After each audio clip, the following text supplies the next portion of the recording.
Salut Léa, merci beaucoup d'avoir accepté cette interview. Alors, vous l'avez sans doute vu passer dans American Got Talent. On va révolutionner le quick change. Ok, on n'arrive pas encore à faire disparaître les gens qui passent. On va apprendre ce tour. On va essayer. Est-ce que tu peux nous parler un petit peu de toi, de ton parcours, de ce que tu fais exactement? Parce que là, on s'adresse à une audience de magiciens qui débutent. Et je pense que ton parcours est aussi pour des magiciennes, puisque souvent on dit magicien, mais il y a des magiciennes, on en a la preuve devant nous, qui sont dans ce métier-là. Donc voilà, qu'est-ce que tu as à nous partager par rapport un petit peu à ton parcours et à ta discipline? Bon, déjà, salut à tous. Alors, j'ai démarré la magie grâce à Florian. Moi, j'étais pas du tout du milieu, donc j'ai découvert le milieu avec lui. Et un jour, en fait, il devait faire plusieurs passages pour un événement du Nouvel An, je crois. Et puis, il devait se préparer. Et puis, il m'avait dit, bon, je vais t'apprendre un tour si tu veux. Et comme ça, tant que je me prépare, tu fais ce tour devant les gens. Et puis, c'était le Gypsy Thread, tu sais, le Gypsy. Et je dis, ok, vas-y, carrément. Bon, il voyait que j'aimais la magie déjà, que j'appréciais ça. Et puis j'ai appris ce tour et puis je l'ai fait devant le public. Et puis en fait j'ai adoré l'énergie qu'il y a eu. Enfin bon, même si tu vois, si ça durait 1 minute, tu vois, c'était très court. C'était sur scène? Ouais, alors en fait c'était en condition de salon plus que. En fait les gens mangeaient si tu veux, et c'était pas, il y avait pas d'estrade, il y avait pas de scène. Voilà, t'as stressé un peu avant? Ah ouais, non, j'étais comme ça. Ah ouais, ça va être inconfortable. Mais non, c'est ça, ouais. Et j'ai fait les seules scènes que j'ai fait, c'était du piano. Enfin voilà quoi, les petites scènes quand j'étais petite, mais c'est tout quoi. Donc vraiment j'étais ultra stressée, mais j'ai adoré l'énergie qu'il y a eu en fait, et je me suis dit ok, j'ai envie de créer mon propre numéro et de monter encore sur scène quoi. Juste j'avais envie d'y retourner. Et du coup, alors j'ai commencé par tatouiller un petit peu de la manip, si on peut appeler ça de la manip, hein, parce que alors mon Dieu. Et au final, alors je suis passionnée de mode et puis j'ai fait des études en couture. Donc ça t'a aidé dans la suite, dans le quick change. Voilà. Et en fait, c'est venu assez naturellement que le quick change, ça m'a plu tout de suite et je me suis dit vas-y, j'ai envie d'essayer le quick change. Et j'ai démarré comme ça. J'ai appris donc dans les livres les bases. Donc il y a le livre de Valérie qui, pour moi c'est celui qui m'a le plus aidé, on va dire. Et qui en français, c'est le seul qui existe en français. Donc voilà. Il y a celui de Sauce et Victoria aussi, Petrosian. Et c'est comme ça que j'ai démarré et que j'ai fait mes premières robes. Bon, voilà, c'était ce que c'était. Et en fait, le but, après, donc, dès que j'ai réussi à faire un quick change, le but, c'était donc de créer un numéro. Et en fait, mon but, ce n'était pas de refaire un numéro quick change qui existe, comme on peut voir avec les sacs, des draps et tout ça. Le but, c'était de créer vraiment mon propre numéro. Moi, ça m'intéresse pas de faire le numéro des autres. Ce qui m'intéresse, c'est de faire mon propre numéro. Et c'est comme ça que j'ai démarré. Et puis après, voilà. Mon but était de rendre le quick change plus magique et de tendre plus vers de la magie vestimentaire, en fait. C'est réussi, hein. Personnellement, moi, quand je t'ai découvert, que je t'ai vu dans American Got Talent et aussi dans d'autres passages que tu as fait, je me suis dit, ah ouais, mais c'est une révolution, quoi. Là, c'est différent de ce qu'on voit d'habitude. Merci. Et trop cool. Et là, tu fais les championnats du monde, là? Oui, ça y est. Oui. C'est demain. C'est demain, ouais. Ah ouais, un peu de pression avant. Ouais. En fait, pour l'instant, ça va. Mais comme je disais tout à l'heure, je suis dans le déni. En fait, je suis tellement... je sais pas comment expliquer. Mais je sais que je vais être extrêmement stressée. Et pour l'instant, j'essaie de décompresser, de penser à autre chose. Je vais pas voir le concours volontairement parce que je sais que ça va me stresser. Donc voilà. Ça doit être une sacrée pression.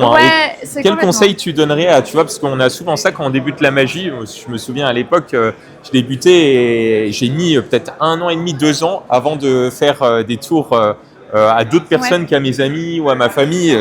Vraiment, le stress était énorme.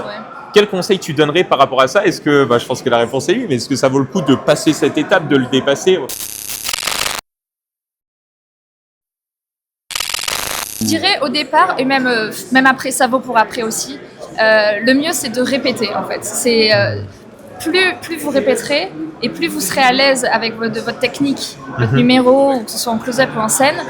Et quoi qu'il arrive, on va stresser sur scène ou en close-up, c'est indéniable, surtout au début. Le corps se prépare. C'est comme ça. Mais plus la technique est maîtrisée, le numéro est maîtrisé, les gestes, les mouvements, etc., plus comment dire, une fois sur place, le stress, il va pas s'évaporer, mais vous serez là, ok, je maîtrise ce que je suis en train de faire, j'ai juste à me faire confiance, et puis go, quoi, on y va. Ouais, tu gagnes en confiance en toi par la pratique. Exactement. Okay. Donc moi, c'est pour ça que je répète énormément, et quoi qu'il arrive, je sais que je vais stresser, donc et je fais aussi beaucoup d'exercices de respiration. De cohérence cardiaque, beaucoup d'exercices de respiration dans des moments de stress.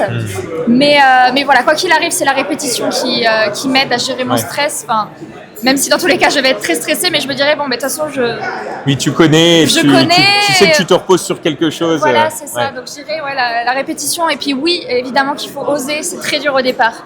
Au départ, on a l'impression que vraiment, on se jette dans la gueule du loup, mais c'est exactement ça. Mais il faut oser parce que ça crée une adrénaline, ça crée quelque chose. Et puis après, on est fier de soi et on n'a qu'une envie, c'est d'y retourner.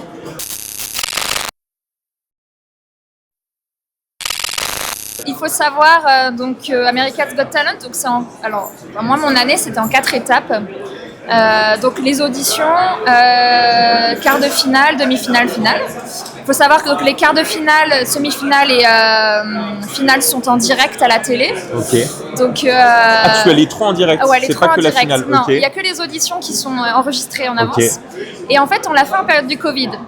Donc, il fallait qu'on passe... on ne pouvait pas aller de la France aux États-Unis directement, il fallait qu'on passe 2 semaines au Mexique avant. Ah ouais? Parce qu'il y avait, par rapport à la pandémie et tout ça. Donc, en fait, on a été confinés au Mexique pendant 2 semaines. On était d'ailleurs avec David Stone, avec JB Dumas, Kevin Mikou. Ok, vous étiez bien entourés, et Jordan. Ça va. Ouais, non, on était tous ensemble. C'était un peu la colonie de vacances, quoi. Et en fait, on a été confinés au Mexique avant d'arriver donc à AGT. Et pour les auditions et tout ça, donc c'est assez, comment dire, le numéro, moi je le connaissais bien, je l'avais beaucoup répété, c'était une version de 2 minutes 30 de mon numéro, et puis par contre pour les phases finales, là il y a très peu de temps, quoi. Parce que tu as eu le Golden Buzzer. Oui, c'est ça, oui, j'ai eu le Golden Buzzer. Ouais, on en a parlé un petit peu hier, mais tu vois, si tu peux en dire 2-3 mots là, parce que là tu es là, tu fais ton numéro, tu t'es préparé pour ça, et là direct tu es mis en finale, quoi. Alors pas aux États-Unis. Pas aux États-Unis, okay. Mon année, ça offrait juste la place certaine d'aller en quart de finale. En quart de finale, je faisais quand même les 4 étapes, potentiellement. Et puis, en vrai, je m'y attendais pas du tout parce que, pour être honnête, moi j'allais là-bas déjà, je trouve ça incroyable de participer, de faire l'audition, et je pensais faire l'audition et puis hop, je rentre chez moi et c'est fini, quoi. Et là, et je comprenais rien. Alors, faut savoir qu'à cette période, je parlais pas anglais, mais très très peu, quoi. Et je comprenais strictement rien ce qui se passait. Et anecdote sympa qui a pas été diffusée et qui est rigolote, c'est qu'en fait, je suis arrivée sur scène. Et on me dit who you are, donc qui es-tu? Et moi j'ai compris how are you. J'ai compris comment ça va. Et alors du coup à qui es-tu, j'ai répondu je suis un peu stressée mais ça va. Du coup en fait, et il y a eu un blocage, tu vois. Voilà. Et après ils ont compris que voilà, dès que j'étais stressée et que je comprenais rien, ce qu'ils m'ont dit. Mais c'est comme quoi c'est pas un frein, on pourrait se dire des fois. Moi j'ai cette croyance là aussi des fois de me dire si je parle pas assez bien anglais, etc. Mais en fait c'est pas forcément un frein. En fait disons que je fais du visuel, donc l'avantage c'est que j'ai pas à parler sur scène. Mais et pour moi c'est un stress horrible de parler sur scène. Enfin et encore plus en anglais. Donc là, c'était vraiment très impressionnant. Surtout que le théâtre dans lequel on filme les auditions est très impressionnant. Enfin, il est très beau, très grand. On voit les caméras partout et puis les stars évidemment devant. Donc forcément, c'est impressionnant. C'est super stressant. Et puis forcément, le Golden Buzzer, je m'y attendais vraiment pas. Et puis je comprenais pas parce que Heidi se lève, elle me pose la question, elle me dit est-ce que tu vas aller au live show? Et moi je comprends rien, alors je suis là, je comprends pas. Et là elle me repose la question et là je commence à réaliser et là je dis c'est pas possible, quoi. Enfin, c'est incroyable. Et dès que j'en parle, j'ai des frissons. L'émotion doit être incroyable. Aujourd'hui, c'est vraiment, c'était incroyable, quoi. C'était inimaginable, vraiment. On remettra ton émotion que tu as vécue à ce moment-là. Non, mais là, c'était vraiment magique pour le coup. I feel like you should go straight to the live shows. What do you think?